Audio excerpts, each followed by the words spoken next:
11ஆம் நூற்றாண்டில் 1911ஆம் நூற்றாண்டிலே ஐநா மன்றம் உலக பெண்கள் தினத்தை பிப்ரவரி மாதமாக கொண்டாடலாம் என்று அவர் கொண்டுள்ளார்.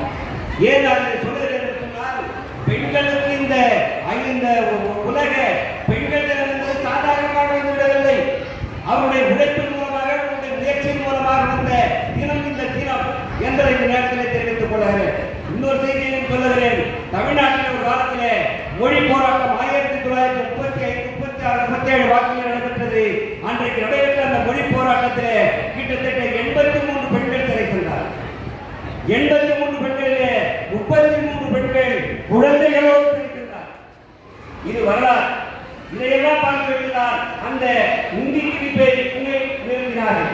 எனவே அந்த அளவுக்கு ஒரு வரலாற்று சிறப்புமிக்க இந்த போராட்டத்தை முன்னெடுத்த காரணத்தினால்தான் உங்களுக்கு இந்த அளவுக்கு வளர்ச்சி இருந்திருக்கிறது என்பதை நீங்கள் எண்ணி பார்க்க வேண்டும். இன்னொரு செய்தியும் சொல்லுகிறேன். வடநாட்டு இயக்க இலக்கியங்களை அனைத்துமே பெண்களை இழிவுபடுத்திய இலக்கியம், பெண்களை அழிவுபடுத்தி இயக்க இலக்கியது. நலாயன் சொல்லக்கூடிய ஒரு நூல். தன்னுடைய கணவன் புஷ்டவன் அவரை தூக்கிக் கொண்ட அந்த பெண்ணை விளைவாளருக்கு அழைத்து செல்ல சொல்லுகிறார் கணவன்.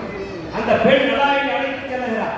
அந்த வீட்டுக்கு போகின்ற போது அந்த விளைவாக சொல்லுகிறார், இவருக்கு இவரை பராமரிக்க வேண்டும், இவருக்கு நான் இது கொடுக்க வேண்டும் என்று சொன்னால் எனக்கு பணம் கொடுக்க வேண்டும் என்று சொல்லி அந்த பெண் கேட்கிறார். இந்த இடத்துல பணம் இல்லை, உங்களுடைய வீட்டு வேலையை நான் செய்கிறேன் என்று சொல்லி அந்த நலாயன் சொன்னதாக வடநாட்டு இலக்கியம் சொல்றார்.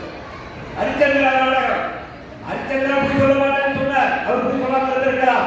ஆனால் தன்னுடைய மனைவியையும் மகனையும் விலைக்கு இருக்கிறார் என்று சொல்லுகிற போது அங்கே மனைவி அங்கே அழிக்கப்பட்டது. இன்னும் சொல்ல போனால் ராமாயணம், சீதை ராமன் வீட்டுக்கு செல்லுகிறார். திரும்ப ராமன் வீட்டு வருகிறார்.